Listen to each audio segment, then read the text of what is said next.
Why say anything? I don't know. There's nothing to say. Maybe. Give me $5. Now I'd like to state the correct answers of the self-assessment test.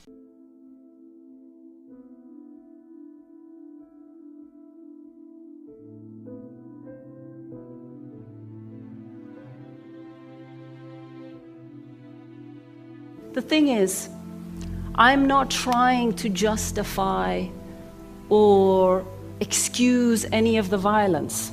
What I am trying to say is that we have to understand why some of our young people are attracted to this.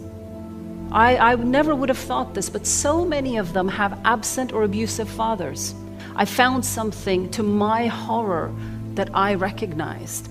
I found the same feelings that I felt as a 17-year-old, the same confusion, the same sorrow, the same feeling of being betrayed and not belonging to anyone, same feeling of being lost and torn between cultures.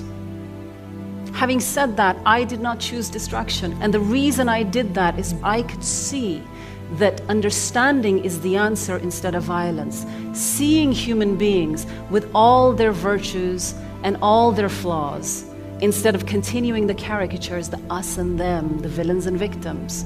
I'd also finally come to terms with the fact that my two cultures didn't have to be on a collision course, but instead became a space where I found my own voice. I stopped feeling like I had to pick a side.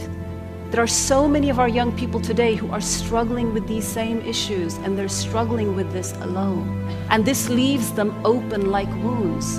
There's an African proverb that says, if the young are not initiated into the village, they will burn it down just to feel its warmth.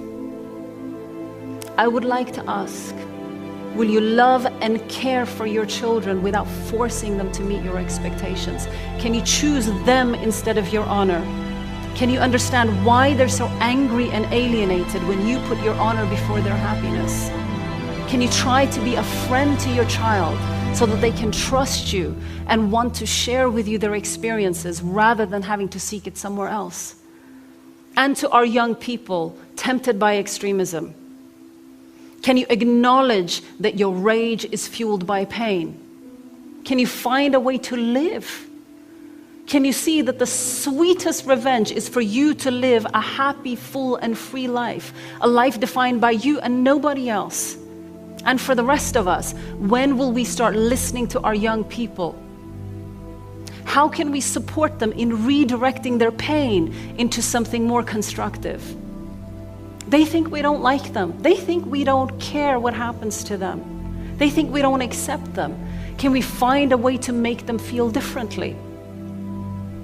What will it take for us to see them and notice them before they become either the victims or the perpetrators of violence? Can we make ourselves care about them and consider them to be our own, and not just be outraged when the victims of violence look like ourselves?